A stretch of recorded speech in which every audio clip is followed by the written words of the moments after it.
Major Ariana Ahadi, and I'm here with Colonel Feik, and I'm going to be asking her a few questions. We're at the Northeast Region Conference. Ma'am, when did you find out they were naming an achievement after you? When I got it, I was being it up on the stage to receive it. It was a total surprise. So you'd say your reaction was... I thought I got blown to heaven. No, I'm serious. I couldn't believe that they were actually going to give this to me. So I had an escort, fortunately, to get me up on the stage. Oh. And when was that? 2002 or 2003. That's a long time. All right, and who picked the colors? Did you get to pick the colors for the achievement or No. for the ribbon? The colors were picked totally by a historian based on my background. And Is there a meaning? Sure. Huh? So there's meaning behind the colors. Oh, absolutely. Because my certificate that I give to the cadets explains how the colors were chosen by the historian, and it's all on my background. Each color and why he chose it. Do you know why? What do they stand? What do they stand for? Things that I did, well, I'd have to look at it with through cut because it's based on the work that I've done and the different things and how it applies to the early military, this kind of thing. Very involved. It's not something that you could read every day. So if they had been like, Mary, pick the colors for the ribbon, what would you have picked? I couldn't imagine because I couldn't imagine having one. So it's isn't anything that I would possibly know about. I'd have to have somebody else pick it for me. But if you had to pick the colors, if they were like, all right, pick 3 colors, your favorite colors, bam, what are they? Red, white, and blue. Okay, so it'd be a very patriotic. Very good. All right, good. Good to know. And what is your favorite aircraft to fly and why?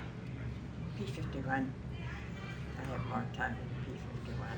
It's always a pleasure. The big problem was taxiing because it was a tail dragger and the nose was very high and it would do this kind of thing. So you couldn't taxi straight. You had to, but that's the only thing, and a lot of right rudder because the torque on the propeller went this way and you didn't have a lot of rudder. The airplane fuselage should go the opposite direction. So that was very dangerous. You had to have a lot of right rudder on takeoff. So you've traveled the country and been to a lot of CAP events and met a lot of cadets, but what events stood out to you and you found most exciting? Let me see. Probably tribal encampments and the Honor Guard Academy. Those two are always wonderful. You do know that I met you at a Tri-Wing encampment in 2007. That was my first time meeting you, ever. No, but like the Honor Guard Academy, that's and then also there at McDaniel College, and also it was gone. And then Tri-Wing encampment, of course, is always based on being invited, and so I was always there. And I always wear my World War II flying suit, and I love that. So was Tri-Wing one of the first encampments that invited you, or why is that your favorite? Actually, I think probably, to be real honest about it, when I joined Civil Air Patrol and they found out that I could give presentations, I think when I was invited by my first wing to give a presentation, the highlight of my life, and that was in Dover, Delaware. And I love that, and I go every year. Delaware Air National Guard. That was my first squadron. So we have history. That's what's basically going down right now. But I often give presentations in the museum. Okay. Because I flew everything but a couple of the helicopters. Every airplane in the main atrium, I flew. That's incredible. Did they ever let you take the aircraft out? No. No, it isn't so much that. It's just that I have my own airplane to fly. Yeah, I think that if any youngster would have had the opportunity to be in an airplane, that would be more meaningful than it would have been to me. Because I flew all the airplanes every week. That's incredible. I can't even imagine how that would be. I only have one more question for you, and it's kind of an interesting question. It has meaning, I promise. So you told a cadet that Jeeps are nice, but your truck is better. So my question is, what kind of truck do you drive, and why is it cooler than a Jeep?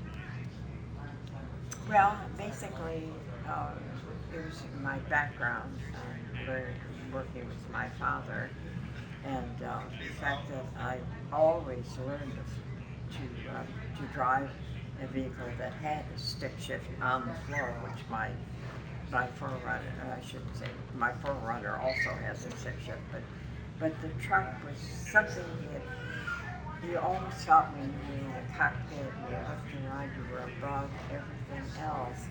And to be an old lady in a truck, you have no idea how many people help me and ask me if I need help. I go to a truck stop, it's my insurance policy, start my truck cross country. I mean that sincerely. Because if I'm in a big, long train of all kinds of cars, and they have one line that is the semis, and I'm having trouble trying to see whether I can drive with these people that are not paying attention, they will always beep the horn and say, and they always leave a spot so I can get into the semi-truck line. Very nice. And Very I don't know nice. whether it's my stick shift or it's my gray hair or maybe a combination, but I always get a bit of into the semi-line. Very convenient. I'm gonna have to invest. I have to get a truck now. I know how to drive stick, so pretty much set. Well, once you get in there, the stick is so easy. That's what I tell everyone. Everyone gets so confused. They're like, I can't drive a stick. Well, the point is that If you can drive it, anyone can. I know, but the first time that my daughter got in there, she only has seen me drive it. She got in there and she drove it. All the shifts, everything. That's Because actually it's very so impressive. easy. I stalled a couple times the first time I had it. The biggest problem is the long wheelbase and the height of the truck.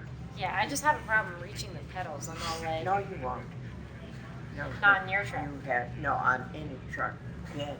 There are an awful lot of young men or older men that aren't as tall as we are, but they have so many ways to adjust their seats. I'll tell you, I got in a big Ford and I had trouble reaching the pedals, and I put it as close as I possibly could. Ford. That's interesting. Because usually you don't think Ford necessarily is a pickup truck. And it wasn't until Toyota came along that I could get the kind of extended cab and everything else, and timing was exactly right. And I could get a stick shift with. The only problem is when I was ready to leave with my truck, people could not believe that this old lady was going to be able to drive the truck and get out on the street to go home, and they lined up in all the windows of the dealership. So Well, as I went by, I waved at them. in typical Mary Feik fashion, I want to thank you, and thank you on behalf of the Northeast region and Pennsylvania Wing for having an interview with me.